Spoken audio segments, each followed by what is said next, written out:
The Saturday crowd buzzed through Westfield South Center, but Mara Ellison barely noticed. She was focused on keeping her son, little Leo, from wandering too far as he studied a display of children's books. The mall smelled of Starbucks espresso and new sneakers, ordinary things, comforting things. Nothing hinted that her entire past was about to slam into her life with the force of a car crash. Leo tugged her sleeve. "Mom, can we get the one with the planets?" Mara smiled. "If you promise to actually read it this time." She didn't see him at first, but he saw her. Nathan Cole, perfect suit, perfect hair, the same cold confidence he'd had at 25, froze mid-stride. His fiancée chattered beside him about dinner reservations, completely unaware that Nathan's world had just cracked open. Because Leo stepped into the light, and the boy looked exactly like a 6-year-old version of Nathan. Same hazel eyes, same sharp little chin, same way of tilting his head when curious. Nathan stopped breathing. "Mara?" His voice was barely a whisper, disbelief choking each syllable. Mara stiffened. Slowly, unwillingly, she turned. The moment her eyes met his, the color drained from her face. Her heart thudded painfully, memories slicing through her. A cheap apartment. His cold voice saying, "If you keep that baby, we're done." Her shaking hands, his signature forcing her into silence. 7 years. 7 years she spent rebuilding herself from the ashes he left. Nathan took a step closer, eyes locked on Leo. Who is he? Mara moved protectively, placing herself between them. But Leo peeked around her hip, innocent and curious. "Mom," he whispered, "why is that man looking at me like he knows me?" Mara's throat closed. Nathan's fiancée finally noticed. "Nathan? What's wrong?" "Who is that woman?" He didn't answer. He couldn't. He was staring at the impossible. His past, his lie, his son, and the truth he had buried was now standing right in front of him, wrapped in a small boy's face that matched his own. Nathan's breath came uneven, the polished confidence he always wore slipping like a cracked mask. People moved around them, shoppers, teenagers, families, but to him, the mall had fallen silent. Only Mara, and the little boy half hidden behind her, existed in that moment. "Mara," he said again, stronger this time, "tell me who that child is." Her jaw tightened. "That's none of your business." But Leo, curious and unafraid, peeked up at Nathan with those same hazel eyes Nathan saw in the mirror every morning. The resemblance was undeniable, almost mocking. Nathan swallowed hard. "He's mine, isn't he?" Mara didn't blink. "You lost the right to ask that the day you told me a baby would ruin your future." The words hit him like a punch. His fiancée, Charlotte, finally sensed something was terribly wrong. "Nathan, why are you talking to her like that? Who is she?" Nathan didn't answer. His mind was spinning backward through time. Cheap blinds in a college apartment, Mara crying, him pacing, shouting about internships and image, and not being ready. He'd believed back then that cutting her out of his life was the safest choice. "Why didn't you tell me?" he whispered. Mara laughed softly, painfully. "You made it very clear I had nothing to tell." Leo tugged her sleeve. "Mom, do you know this man?" Mara knelt, pulling him close. "Sweetheart, let's go." But Nathan stepped forward, voice trembling. "Wait, Mara, please." Hearing him plead was surreal. Mara straightened slowly, holding Leo's hand like a shield. "No, Nathan, you don't get to say please now." Charlotte stared between them, realization spreading like poison. "Nathan, is that child yours?" Her voice cracked in a way that drew attention from nearby shoppers. Nathan reached out instinctively, not touching, only reaching, toward what could have been his family. "Mara, let me talk to him. Let me talk to you." Mara stepped back. "You don't talk to my son. You don't talk to me. You don't get any part of our lives." Leo blinked. "Mom, are we okay?" Mara forced a steady breath. "Yes, baby, we're okay." But Nathan's eyes darkened with something she recognized too well. Not love, not regret. Possession, fear, and a dangerous kind of desperation. The kind that meant he wasn't going to walk away quietly. Mara walked fast, clutching Leo's small hand like she was afraid he might slip away. Her pulse pounded in her ears, drowning out the mall's noise. She had promised herself that if she ever saw Nathan again, she would be stronger, colder, untouchable. but nothing prepares you to face the man who tried to erase your child. Behind them, Nathan's voice cut through the crowd. "Mara, stop!" She didn't, but Leo glanced back innocently. "Mom, he looks sad." Sad. If only Leo knew. When they reached the escalator, Mara finally exhaled. But before she could step on, Nathan appeared at the bottom, breathless, blocking their escape. Charlotte trailed behind him, her face pale and tight. "Mara, please," Nathan said, voice cracking. "I need answers." "You already have them," she replied. "You just don't like them." Nathan's eyes flicked to Leo again. The child tilted his head, Nathan's exact gesture, and something inside him snapped. "You should have told me," he whispered. "I had a right to know." Mara's laugh was sharp. "A right? Nathan, you told me a baby would ruin your life. You made me sign that paper. You walked away first." Charlotte's lips parted. "Paper? What paper?" Mara felt the old nausea rising. The memory was sharp, the cramped apartment, Nathan placing a pen in her shaking hand, his voice cold and rehearsed. "Just sign it, Mara. Don't make this harder." Nathan stiffened. "That was years ago. I was young. I panicked. And I was alone," she snapped. "That panic you felt for one night. I lived with it for 7 years." Shoppers slowed, sensing the tension. Nathan stepped closer. "We can figure this out. I want to be involved." Leo tugged her hand again. "Mom, who is he really?" Before Mara could answer, a new voice entered the scene, steady, deep, calm. "Mara? Everything okay?" Dr. Harris Wynn approached, holding a Barnes & Noble bag, his presence grounding like a quiet storm. He looked at Leo, then at Nathan. Nathan bristled. "Who are you?" Harris raised an eyebrow. "Someone who won't let her be cornered in a mall." Charlotte stared between the 3 adults, then at Leo, her expression shifting from confusion to horror. "Mara," Harris said gently, "let's go." And for the first time since seeing Nathan, Mara felt safe enough to breathe. Nathan stared at Harris Wynn, as if the man had materialized out of thin air. Tall, composed, wearing a simple charcoal coat that somehow made him look more powerful than Nathan ever felt, even in his tailored suits. Harris positioned himself just slightly in front of Mara and Leo, not aggressively, but with a quiet authority that made Nathan's jaw clench. "I'm talking to her," Nathan snapped. "This is between us." Harris didn't blink. "It stopped being between you two the moment you scared her child." Nathan's face darkened.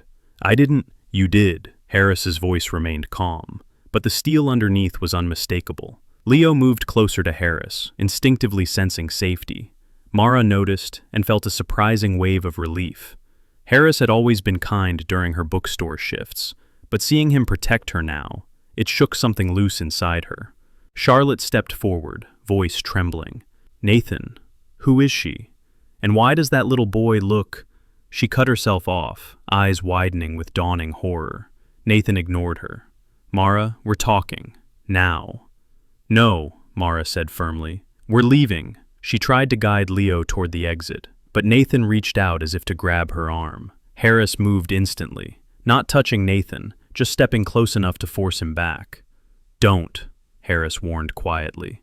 "Not here. Not ever." Shoppers were now watching openly. A security guard began walking their way. Nathan glanced around, realizing this confrontation was quickly slipping out of his control. "Mara," Nathan hissed, lowering his voice. "Running won't change the truth." Mara lifted her chin. "I'm not running. I'm protecting my son from the man who once tried to erase him." Nathan's nostrils flared. "You should have told me he existed. And you should have cared that he might," she shot back. Leo looked up at Harris. "Can we go home now?" Harris nodded. "Yeah, buddy. Let's get you two out of here." Charlotte's voice broke. "Nathan, is he really your child?" Nathan didn't answer. That silence was louder than anything he could have said. Harris guided Mara and Leo toward the exit, slow, steady, unshakably calm. For the first time in years, Mara didn't feel cornered. She felt defended. And as Nathan watched them walk away, something toxic flickered in his eyes. A promise, a warning. He wasn't done. Nathan Cole had always been the kind of man who walked into a boardroom and owned the oxygen. But as he rode the escalator down with Charlotte trailing behind him, he felt something he hadn't felt in years, panic clawing up his throat. His reflection in the glass rail looked unfamiliar, shaken, pale, cornered. Charlotte finally spoke, voice trembling from holding back tears. "Nathan, answer me. Was that child yours?" He didn't respond. His silence stretched too long, too heavy. Charlotte's breath hitched. Oh my God. Nathan rubbed his jaw hard. "It was a long time ago. I didn't know she kept—" "Don't finish that sentence," she snapped. "You sound guilty." Guilty didn't begin to cover it. He had built a life on control. Carefully crafted image, rising corporate power, the upcoming engagement party at the Ritz-Carlton, and the promise of his future father-in-law handing him the CEO track. Scandal wasn't an inconvenience. It was a career death sentence. And a secret son? That was nuclear. Charlotte folded her arms. "Why didn't you tell me you had a past with her?" Nathan exhaled sharply. "It wasn't serious. I was young. She got pregnant and—" "And you what?" Charlotte demanded. "You pressured her into ending it?" Nathan didn't answer fast enough. Charlotte gasped, stumbling to a stop. "Nathan, tell me you didn't." He finally met her eyes. "I panicked. I made mistakes." "Mistakes?" she repeated, voice breaking. "Nathan, that little boy looks exactly like you." Nathan looked away.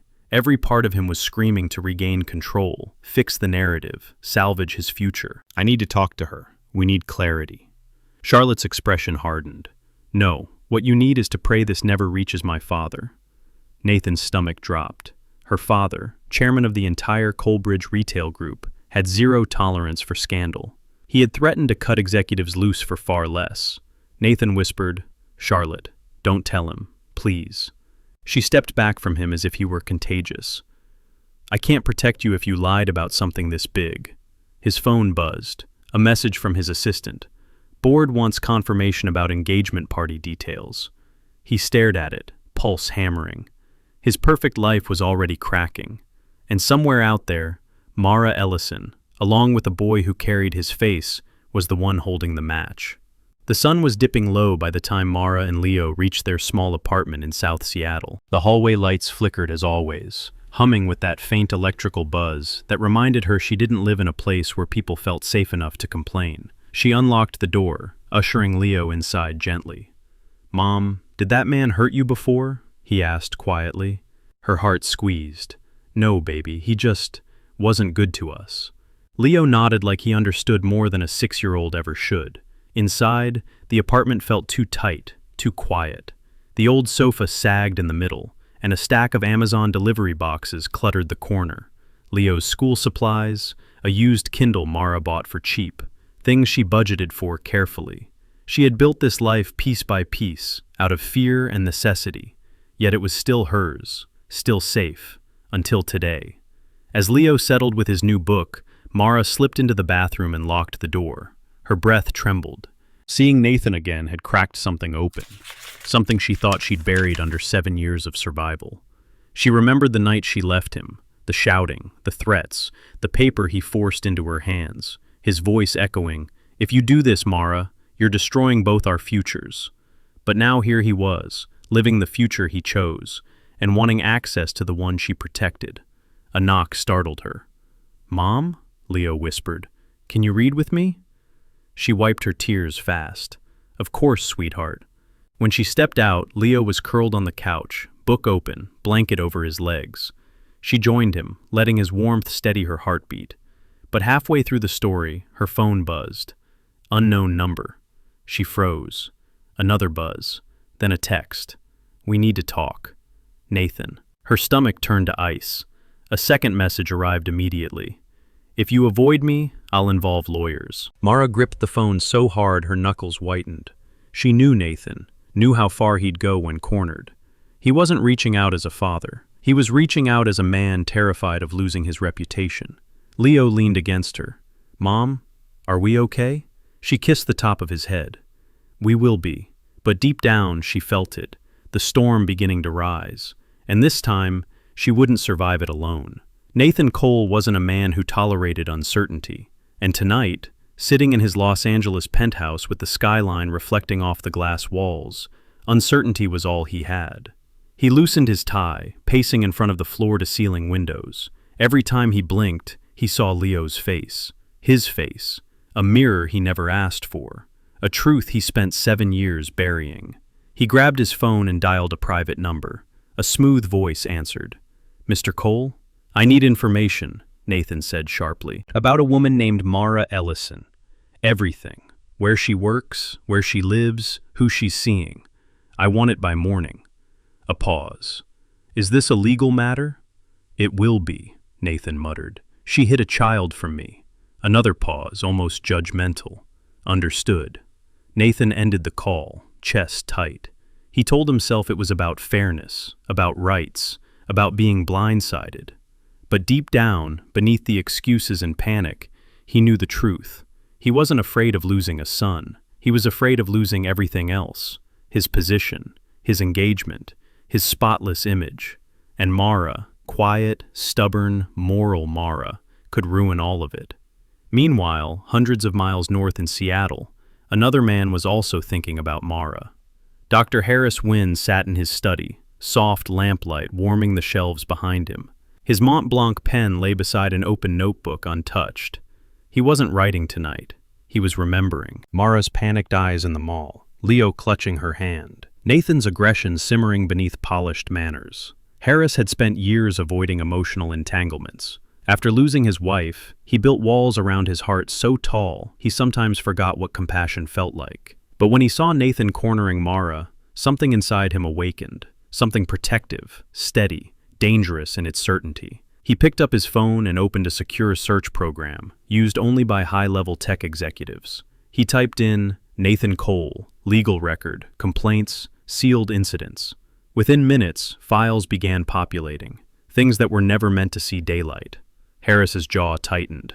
"So that's who you are." He leaned back, thinking of Mara's trembling voice, Leo's innocent confusion.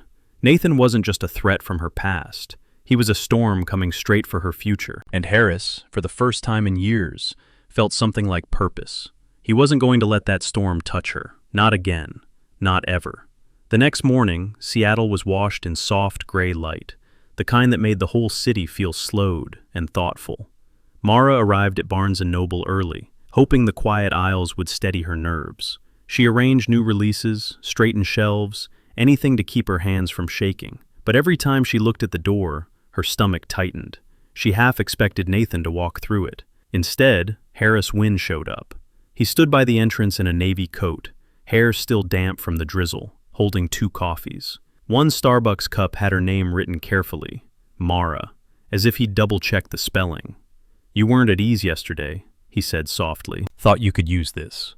She blinked, touched by the gentleness she didn't know how to accept. "You didn't have to come." "I know." He handed her the cup. "I wanted to." For a moment, she let herself breathe. But the moment didn't last. Her phone buzzed. A text. From an unknown Seattle number this time. "I found your address. We're talking tonight. NC." Her vision blurred. She lowered the phone slowly, realizing Harris was watching her. "What happened?" he asked. Mara tried to smile but failed. "He's not going away." Harris motioned toward a reading nook far from customers, his voice steady. "Sit. Tell me." She hesitated, then sat. For the first time in years, she spoke the truth without minimizing it. The pregnancy, the pressure, the night she fled, the hospital bills, raising Leo alone, and now Nathan's threats. Harris listened without interrupting once. When she finished, her chest felt hollow but lighter. He leaned forward. "Mara, you're not facing this alone anymore." She shook her head quickly. "Harris, I can't drag you into—" "You didn't drag me." His voice was firm. "I stepped in." Her throat tightened at the certainty in his tone. "Let me help you," he continued. "I have resources Nathan can't touch, and I've already looked into him." A pause. "He's worse than you think." Fear rippled through her. "How bad?" Harris didn't answer immediately. Instead, he said, "Bad enough that he won't be the one deciding how this ends." Mara stared at him. For 7 years she had fought alone. Now, for the first time, someone was standing between her and the storm was coming fast. Nathan Cole didn't wait until nightfall. He arrived in Seattle before noon. He stood across the street from Mara's apartment building, hands in his pockets, breath sharp in the cold air, studying the worn brick exterior as if it offended him. This wasn't the life he expected her to build, not for herself. and definitely not for his son. But now that he knew Leo existed, something ugly and territorial had awakened inside him. He dialed his investigator. "Did you confirm everything?" "Yes," the man replied. "Ellison lives alone with the child. No father listed on the birth certificate. No partner. Financially stable, but barely. She works 2 jobs. Nathan's jaw flexed. "Good. And the boy? Any medical issues? School records?" "All clean. Bright kid. Teachers say he's gifted." Nathan felt a flash of pride. Quick, unwanted, irritating. "Send me everything. And keep watching." He hung up, eyes drifting back to the apartment window, where a silhouette moved behind the curtains. He told himself he was doing the right thing. He told himself this was about rights, fairness, responsibilities. But deep down, he knew the truth. He wasn't going after Leo. He was going after control. And Mara had taken that from him once before. Meanwhile, Mara was pacing her living room, clutching her phone. Harris stood nearby, leaning against the kitchen counter, reading an email on his MacBook Pro. His calmness grounded her, but her hands still trembled. "He's here," she whispered. "I can feel it." Harris didn't question it. He walked to the window, pulled the curtain back by an inch, and there he was, Nathan, watching the building, like a hunter studying prey. Harris's expression didn't change, but something cold slid behind his eyes. "Pack a small bag for Leo. You're not staying here tonight." Mara swallowed hard. "Harris?" "No arguments." His voice was steady steel. He crossed a line. Leo emerged from his room holding his stuffed astronaut. "Are we going somewhere, Mom?" "Yes, sweetheart," she said softly, forcing a smile. "Just a little trip." As she zipped Leo's backpack, Harris made a call. Low voice, controlled tone, arranging private security. Then he turned to her. "I won't let him near you," he said. "Not tonight. Not ever without a fight." Outside, Nathan continued to watch. Inside, Mara realized she was done running. The battle had officially begun. The safe house Harris arranged wasn't extravagant, but it was quiet, tucked behind tall cedar trees on the outskirts of Seattle. Leo fell asleep almost immediately on the guest bed, his small hands still clutching the stuffed astronaut. Mara stood in the doorway watching him, her heart aching with a mix of love and fear. When she stepped into the living room, Harris was waiting. A fire crackled softly in the stone fireplace, its glow warming the room. He motioned for her to sit. "You're safe here," he said gently. "Both of you." But Mara shook her head. "Safe for now, not safe from him." Harris closed his laptop, turning fully toward her. "Then tell me everything. No holding back this time." She hesitated. 7 years of silence didn't break easily. But tonight, with Nathan prowling the city and the past clawing its way back, she realized she couldn't carry the weight alone anymore. So she told him. Not in fragments, not in half-truths. Everything. The pregnancy test shaking in her hands. Nathan's fury. The nights she cried until her ribs hurt. The paper he shoved toward her. The paper demanding she resolve the problem. His exact words. "If you love me, you'll do this." Her escape, the hospital bills, the loneliness, the terror of raising a child without a single person to lean on. By the time she finished, tears streaked silently down her face. She wasn't sobbing, just letting the pain spill out in a way she hadn't allowed in years. Harris didn't interrupt. He didn't rush to comfort her either. He simply listened, really listened, with a steady calm that felt like shelter. When she finally wiped her cheeks, he spoke. "Mara, what he did wasn't a mistake. It was abuse, and he's still trying to control you." She swallowed hard. "He'll drag me into court. He'll twist the story. He'll use his money and his lawyers. Harris, Nathan can destroy people." Harris leaned closer, eyes unwavering. "So can I." She blinked. "I'm not threatening him," Harris clarified quietly, "but I won't let him weaponize fear against you. Not again." For the first time that night, Mara's breath didn't tremble, because she believed him. And somewhere in the city, Nathan Cole was making plans of his own, plans that would push all 3 of them past the point of no return. Nathan Cole sat in his Los Angeles office the next morning, staring at the city from the 32nd floor. Usually the skyline steadied him, reminded him of his power, his progress, his control. Today, it only reminded him how high he could fall. He had barely slept. His mind kept replaying Leo's face, My son. The words refused to settle comfortably. They crawled under his skin, shifting between guilt and something darker. His office door opened. Charlotte stepped in without knocking. Her expression was carved from ice. "We need to talk," she said. Nathan braced himself. "Charlotte, I can explain." "Explain?" She tossed a printed photo on his desk, the mall security footage, him standing inches from Mara, Leo beside her. The resemblance was undeniable. "My father saw this," she said. "He wants answers." Nathan's blood ran cold. "You showed him?" "He's the chairman of Coalbridge. Your entire career depends on him." "Of course I showed him." Nathan stood abruptly. "This is being blown out of proportion." Her laugh was sharp, humorless. "A secret child is not out of proportion. And then I found this." She threw another paper, an email screenshot. Nathan's words from years ago. "Sign it, take care of it, don't make this worse." Nathan's face drained. "Where did you get that?" Charlotte folded her arms. "Should I be asking how many women you've threatened? Or is Mara the only one who kept the evidence?" Nathan's pulse hammered. I panicked. It was one mistake. Charlotte stepped back from him. "My father wants to know if the story goes public. He said, and I quote, 'If Nathan hit a child, he hides other things. We cannot trust him with the company.'" Nathan gripped the edge of his desk. Everything he had built, years of polishing his image, cultivating influence, earning the chairman's confidence, it was all slipping. He forced a breath. "Charlotte, I can fix this." "How?" she snapped. "By dragging Mara into court? By tearing that little boy's life apart? What kind of man are you?" Nathan's jaw clenched.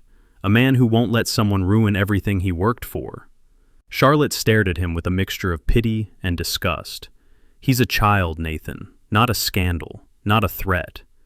But to Nathan, they were the same thing. And as Charlotte walked out, slamming the door behind her, Nathan made a decision. If Mara wouldn't cooperate voluntarily, he would make her. By late afternoon, the rain in Seattle softened into a mist, turning the city into a watercolor of gray and muted gold. Harris drove carefully through the quiet streets, Mara in the passenger seat, Leo dozing in the back. The safe house had worked for the night, but he wanted them somewhere even more secure, somewhere Nathan would never think to look. They arrived at Harris's main home, a modern craftsman overlooking Lake Union. Not extravagant, not cold, just warm, open, and startlingly peaceful. Mara hesitated at the doorway. "Harris, we can't stay here." "You can," he said simply, "and you will, until this settles."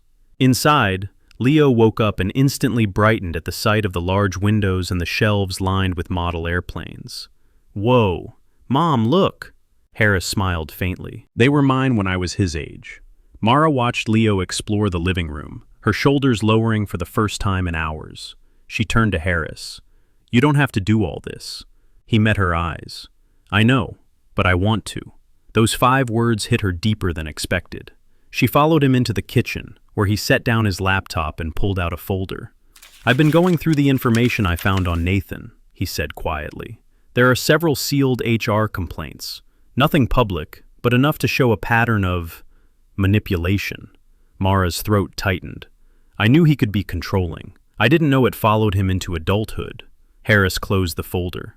His expression darkened, not with anger, but with resolve.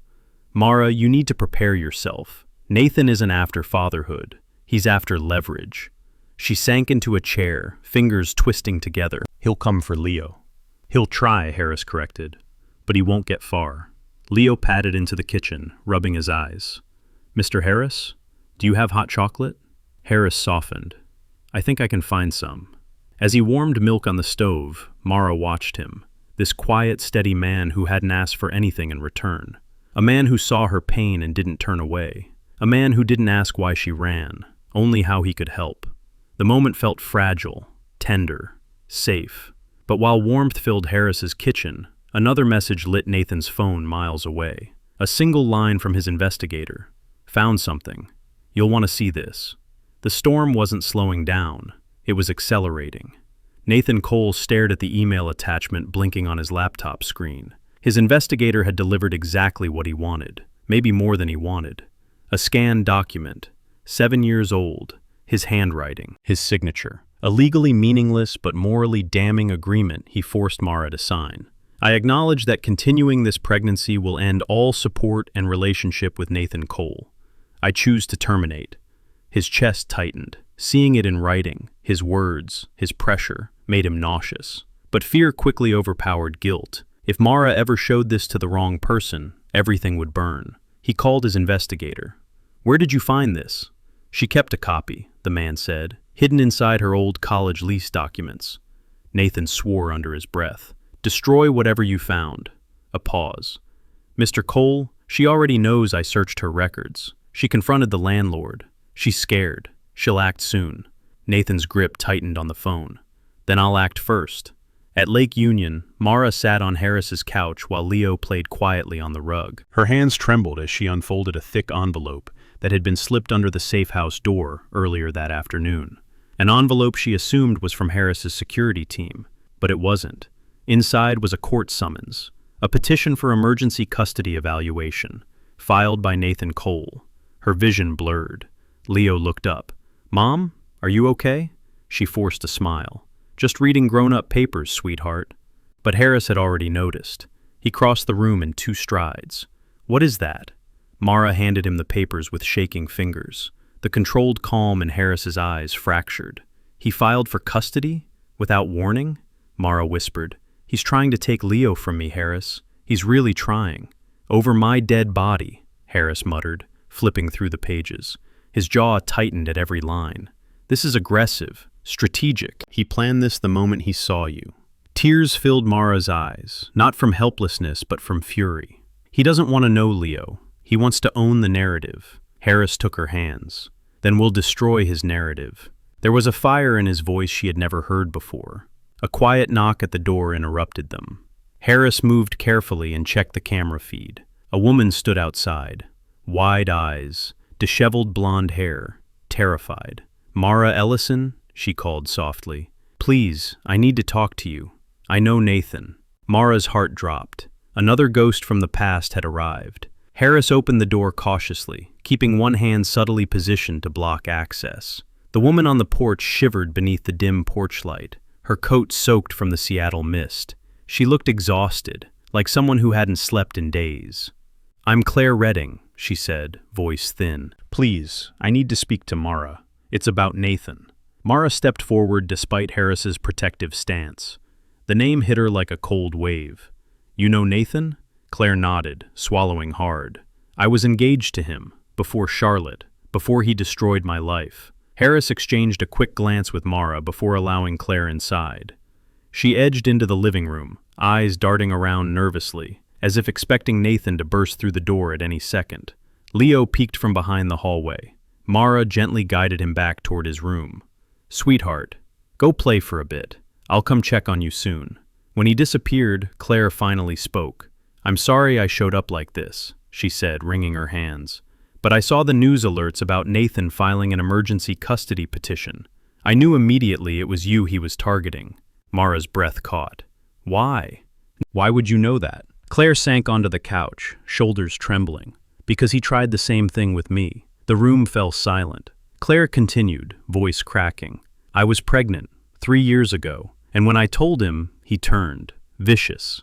Controlling. He said a baby would destroy his career trajectory. He insisted I fix it. When I refused, he threatened to take the child and claim I was unstable." Mara felt the blood drain from her face. "He used the exact same language with me." Claire gave a broken laugh. "He has a script, Mara. A pattern. He chooses women he thinks he can control, and when he can't, he tries to erase them." Harris leaned forward, tone sharp. "Do you have proof of this?" Claire reached into her purse with shaking hands, pulling out a flash drive. "Every email, every voicemail, everything his lawyers tried to bury. I kept copies, for the day someone else might need them." She placed it in Harris's palm. Mara stared, stunned. "Why help me?" Claire's eyes filled with tears. "Because no one helped me, and because he's more dangerous than you realize." Outside, thunder rolled across Lake Union. Inside, the tide of the war had just shifted. Nathan Cole was accustomed to being feared, respected, obeyed. But that afternoon, sitting in his penthouse overlooking the glittering Los Angeles skyline, He felt something he hadn't felt since he was a broke college intern scrambling for relevance, losing control. His phone buzzed, a message from his investigator. "We have a problem." Nathan clenched his teeth. "What problem?" The reply came instantly. "Someone else is leaking information. A woman named Claire Redding." Nathan's stomach dropped. Claire, of all people, what does she want? Before the investigator could respond, another notification popped up, this time from a gossip blog notorious for exposing corporate scandals. Nathan clicked it. Breaking. Former fiancé of rising COO alleges manipulation, coercion, pregnancy pressure. More victims suspected. Story developing. His blood ran ice cold. "No, no, no," Nathan whispered. He slammed his hand onto the counter, rattling a glass. He had spent years burying his past, years polishing his image, years clawing his way into the Coleridge dynasty, and now the ghosts were crawling out of the grave, dragging him with them. He dialed Claire immediately, straight to voicemail. He tried again, voicemail. Then a third time, voicemail. Nathan's fury ignited. "You think you can ruin me?" he hissed into the phone. "You don't get to do that. None of you do."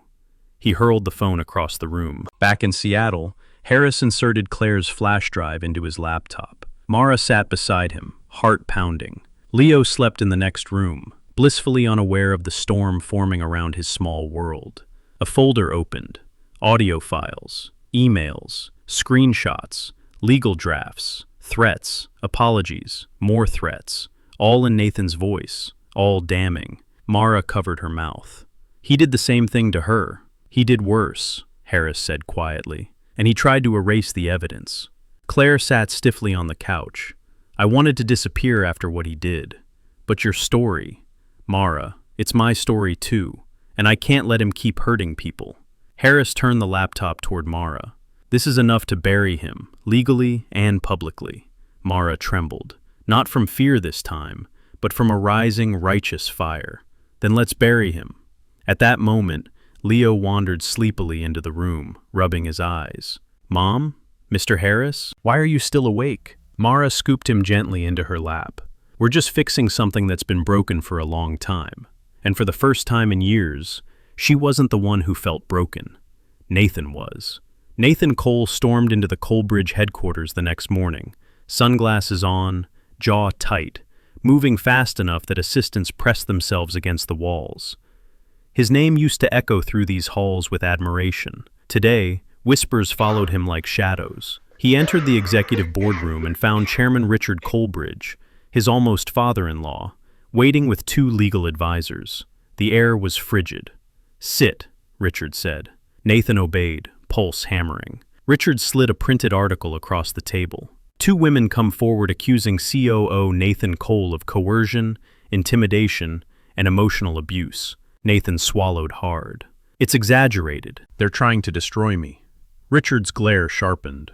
"This company cannot be tied to a scandal involving forced pregnancy decisions, Nathan. Do you have any idea what the media is doing with this?" Nathan forced a breath. "I can control the narrative." "No," Richard snapped. "You cannot. Not anymore." Nathan stiffened. "Are you threatening to fire me?" Richard leaned back slowly. "I'm giving you a chance to clean this up quietly. Withdraw the custody petition. Issue a private settlement. Make this disappear." Nathan's jaw clenched. "If I withdraw now, it's an admission of guilt." "It's damage control," Richard corrected. "And it's your only option." Nathan stood, shaking with rage. "I am not letting Mara Ellison make a fool out of me. And I'm not letting a child derail my future." Richard rose too, voice dropping to an icy low. "Be very clear, Nathan. If you choose war, you fight it alone." Nathan froze. Alone. That word struck deeper than he expected. He left the boardroom rigid, skin burning with humiliation. Outside, Charlotte waited, eyes swollen from crying. She stepped forward. "My father gave you a chance to walk away," she whispered. "Take it." Nathan stared at her. "If you really believe I'm the monster they're painting me as, then why are you still here?" Charlotte's expression cracked. "Because a part of me hoped you weren't. But you won't stop. That's what scares me." She walked past him, brushing his shoulder lightly, Accidentally or deliberately, he couldn't tell. Meanwhile, in Seattle, Harris set 3 laptops on the dining table, building a timeline of evidence. Mara stood beside him, hands still trembling. "Harris, what do we do now?" she asked. He looked up, eyes steady. "Now, Mara, we stop playing defense." He turned the screen toward her. "And we bring your truth to light." The battle lines were officially drawn. Seattle's evening lights shimmered over Lake Union as Mara stood on Harris's balcony, gripping the railing to steady her breath. The city looked peaceful, deceptively so. Inside the house, laptops hummed, documents loaded, timelines tightened. War took strange shapes, she thought. Sometimes it looked like code on a screen. Harris stepped beside her. "We're close," he said. "Claire's files give us motive, pattern, intent. We just need the final link." Mara forced a tight smile. The link that shows he never changed. Before Harris could reply, his phone buzzed. A number he didn't recognize. He answered cautiously.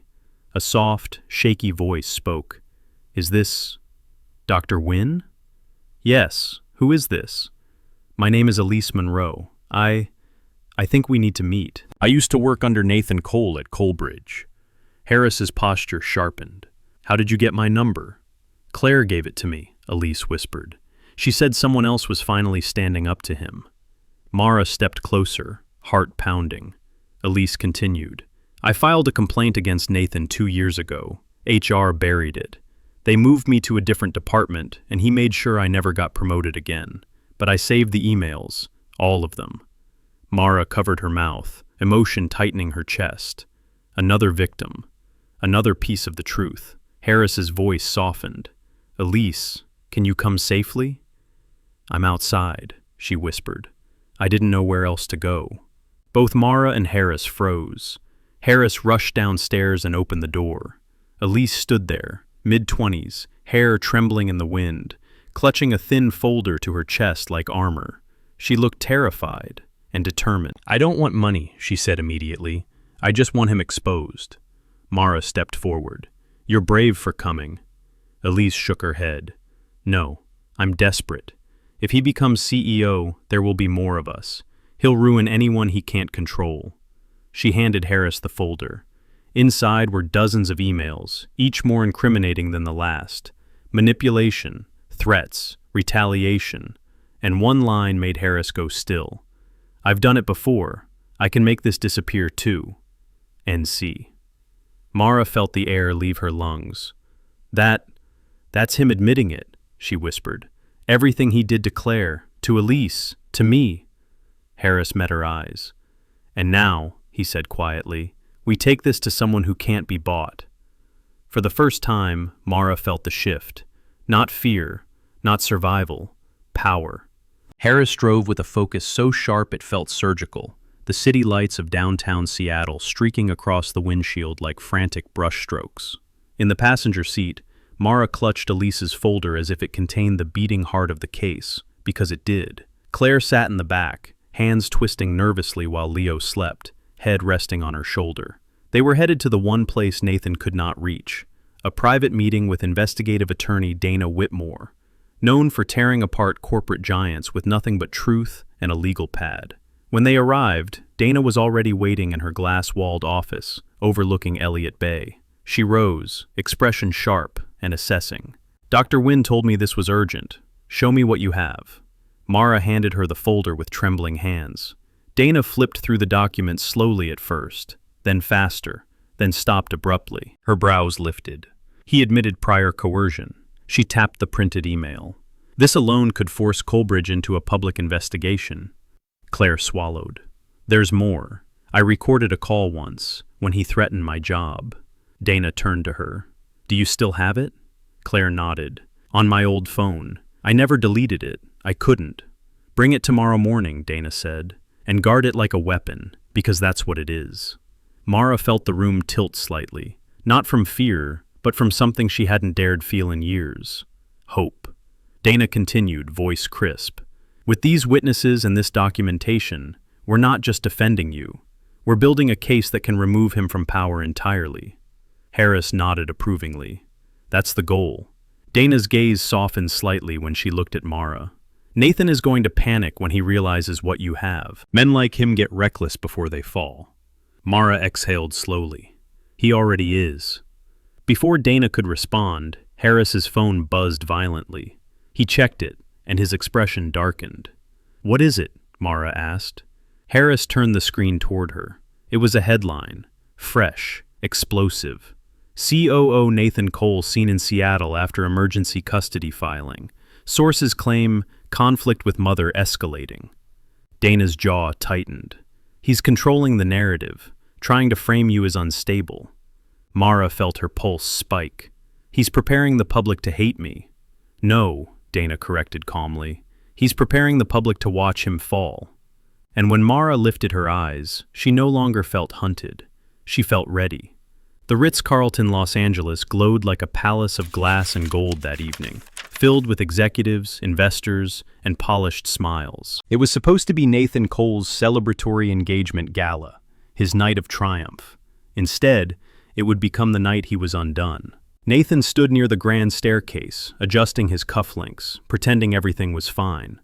But sweat dampened the back of his collar. His phone kept buzzing with alerts, articles, gossip threads, whispers of coercion allegations. He silenced them all. Tonight had to go perfectly.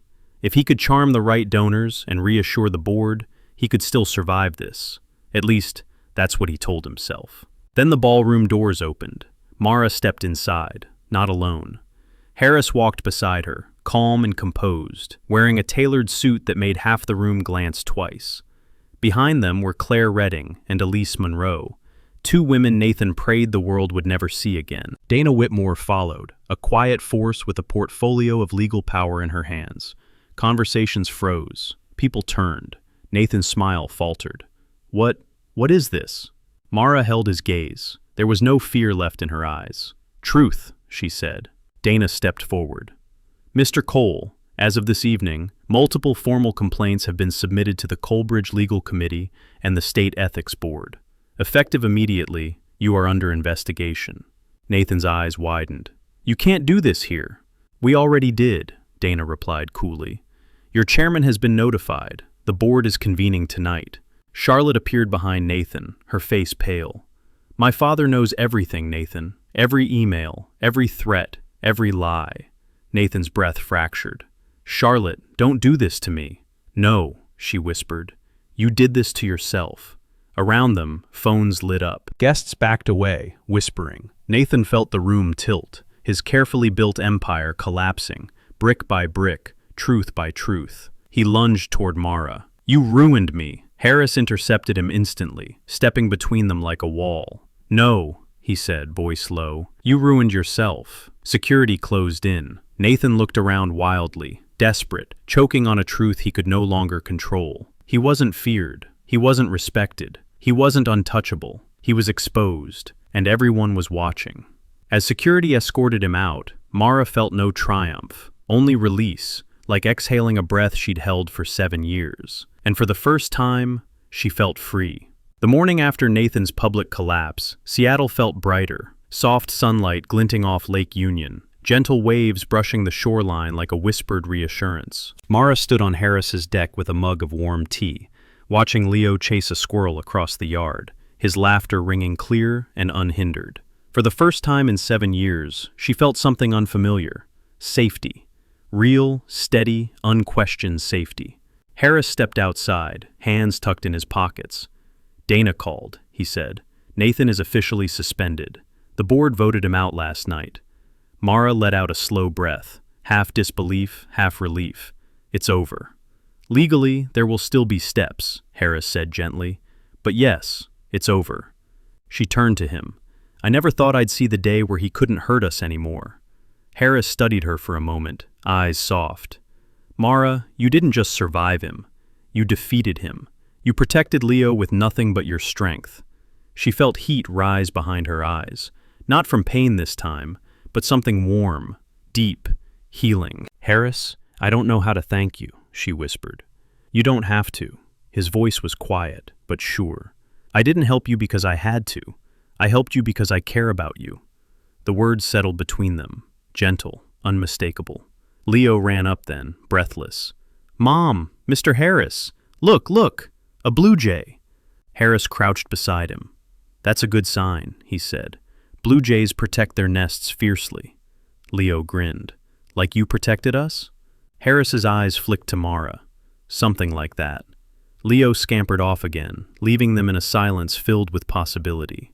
Mara exhaled. "Harris, after everything, I'm scared to start over." He stepped closer, not imposing, just present. "Then don't start alone." Her breath caught.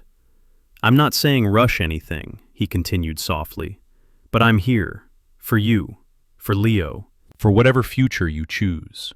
Mara felt the last remnants of fear melt into something steady, something hopeful.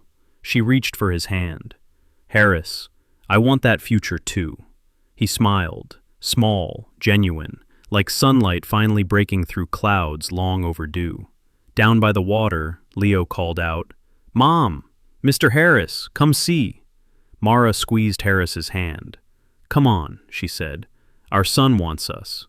And for the first time, the word "our" didn't feel frightening. It felt right. It felt earned. It felt like the life she was finally allowed to live. All right, so our story has come to an end.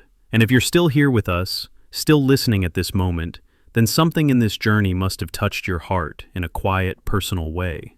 Maybe it reminded you of your own strength, or of a pain you once carried alone. Mara's story isn't just about hardship or justice. It reminds us that healing begins the moment you choose to stand on your own side. Like the Stoics said, you have power over your mind, not outside events. Real strength begins there. We can't control what others do to us, but we can choose how we rise afterward. We can choose what kind of person we become because of it. This story whispers a few truths. You deserve love that protects, not harms. You deserve peace after the storms you didn't choose. And sometimes, the universe sends the right people just when you feel most alone. If Mara's journey resonated with you, or made you think of someone you care about, then please like this video. Share it with someone who might need a little strength today. And if you want to stay with us for more healing stories like this, you're not alone. You're stronger than you think. And your story is still unfolding. This story you've just watched is a work of fiction, created solely for emotional storytelling, reflection, and entertainment. The characters, events, and situations are not real and are not based on any specific individuals.